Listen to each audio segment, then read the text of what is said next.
Yo, what's good everybody? Today we have another release prediction video. If you're not familiar with the channel, I like to do a release prediction on every shoe just to make sure you know how easy or how hard it is to get these shoes. What's the engagement like? Is the demand going to be over the supply?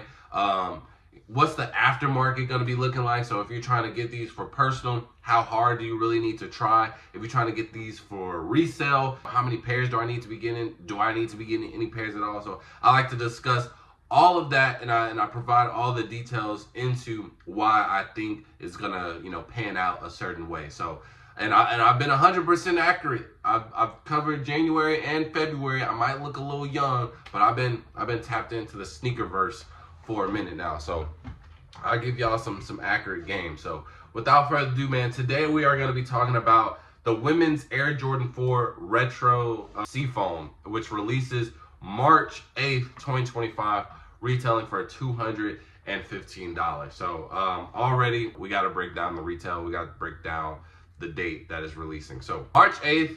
Me personally, from just looking at the calendar so far, there are definitely some things that could potentially be announced, and there are some things that could be potentially missing. But so far, March looks very dry to me.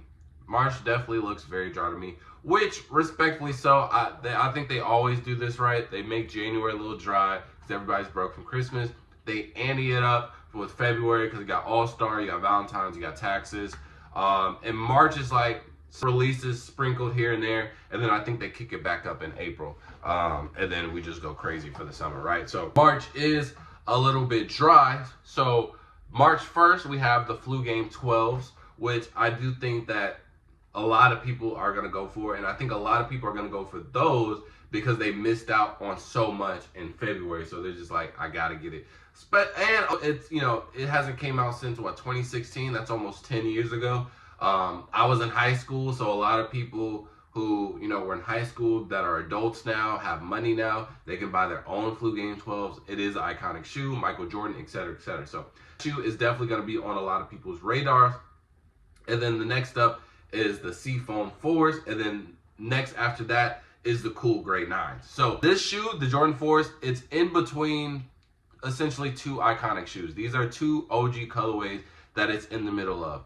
And because of that alone, a lot of people are just going to say, yeah, I'm saving up my money for this, or I'm saving up my money for that. And we also have the Nigel Sylvesters too. So it's going to be like, oh, if I definitely hit on the, I want to have the money to hit on the collab and not the Seafoam 4s. So it is in a spot. So that is gonna, the engagement a lot. I don't think a lot of people are too interested just because it is in between like a couple of releases, and we just had a major packed February, and missed out in February. Your next goal is the Flu Games and the Cool Grays, and if you didn't miss out on February, be a little dry. So that's the place with these. Now another thing I want to mention is the retail for $215, and that it's a women's exclusive shoe. And the thing about women's exclusive shoes, right? Women, just from the sneaker game, from what I've observed and analyzed and how I've sold, so don't try to cancel me now.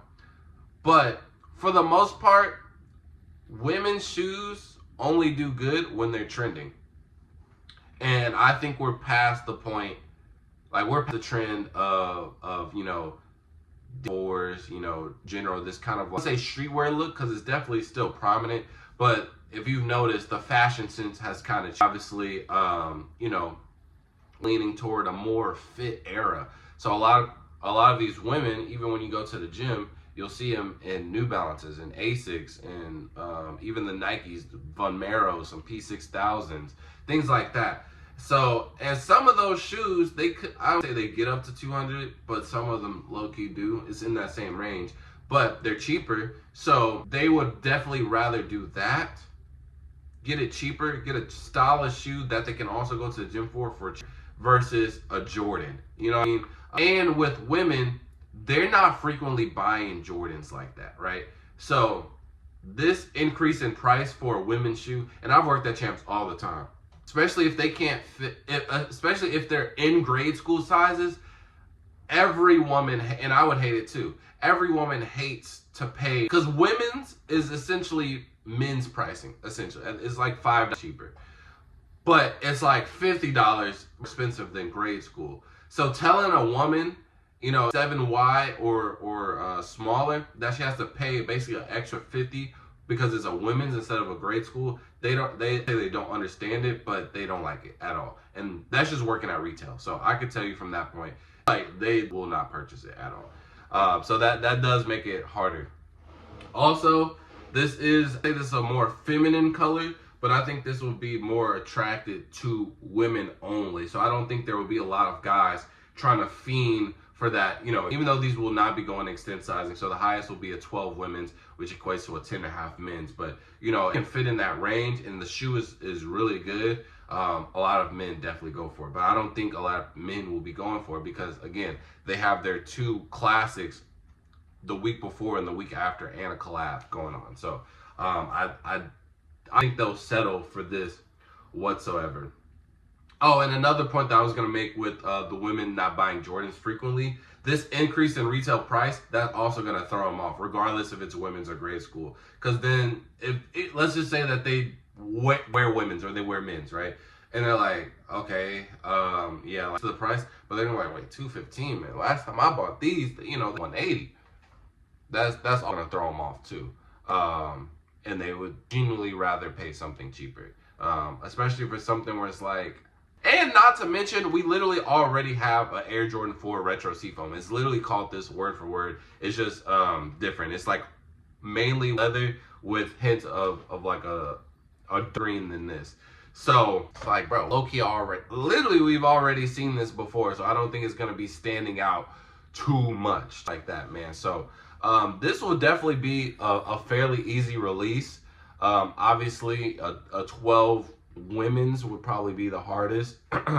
Women's and up will probably be a little bit harder to snag, but I don't think anybody really has their eyes on these at all. So if you are trying to get these, oh, and another thing, bro, Valentine's Day is out the door, bro. So we done already bought our girls gifts. We already bought our moms gifts. So yeah, they gotta, unless it's shorty birthday, they gotta wait a couple more months. I a little bit more appreciated before I buy you some more Jordans, baby. I ain't gonna lie. You feel what I'm saying? So that also put a factor too. A lot of guys, I wouldn't say, independent queens, but guys buy their woman, especially like shoes, like, because the Master Fly, etc. So them not doing that also takes a percentage out of the buying pool. So there's just a lot more cons going for it than pros. And I think the only pro is that it's just a good color. Like, overall, it's a good colorway. But I don't think it's nothing crazy. And my last note for this, I've said this on other videos as well. Jordan Brand this year, they're going to make it to where they're making a lot of their products limited, but they're also going to throw in good colorways here and there that aren't so limited, so people can't complain on the fact, oh man, all the good colorways, all the good shoes, man, I just can never touch them, bro. They always sell out. And it's like, nah, you can't gaslight us this year, man, because we are giving y'all some good shoes and colorways. Y'all just not going for them, and you can't really be mad at that. Obviously all the All-Star Weekend stuff, very limited. But then we had a shoe like the Lucky Shorts thrown in. Not a bad colorway at all. Type decent colorway. If you missed out on the UNC 3s, this is a very good shoe that was accessible to you. Even with the reimagined toes, if you missed out on the 85 Reds, here you go. So same thing with this. This is going to be the same thing. If you missed out on the flu games, here you go. If out on the Nigels and the Cool Grays, that means you're not trying. But if you did miss out on all three, then it's like, oh, well, these are still available. I can go to the store. I'm going to just go ahead and buy these. So I think that's going to be the realm of this shoe. This is going to be one of those, here you go, guys. Just, you didn't win anything. I think this is one of those shoes, which I'm not mad at it because this is an amazing colorway. I just think that it gets overshadowed by its previous week and the week ahead of it. So again, Air Jordan 4 Retro Seafoam releasing March 8, 2025. These will be coming out, I would assume, at all like major stores. Got the Foot Lockers, the Champs, the Shoe Palaces. you know, things. So just put in a raffle or two. More than likely, you're gonna get them. The resale isn't gonna go crazy. Resale, I would say, what, retail's $215. So resale, I would say like 245 to like 280, 300, or maybe like a 12W, something like that. But I low-key don't see it going to 300, to be honest. I think it'll stay at like 245, 280 range, to be honest with you. I'm not gonna lie to you. But yeah, this will be an easy cop. Once I see raffles, once I see places releasing them, I will be posting them on my YouTube Shorts, so you guys can go enter it and make it easy for you if you want to cop for retail. So with all that being said, let me know how you feel about the Retro Seafoams. Are you trying to cop for the toe? Are you trying to resell them? And yeah, appreciate y'all. Fall out. Peace.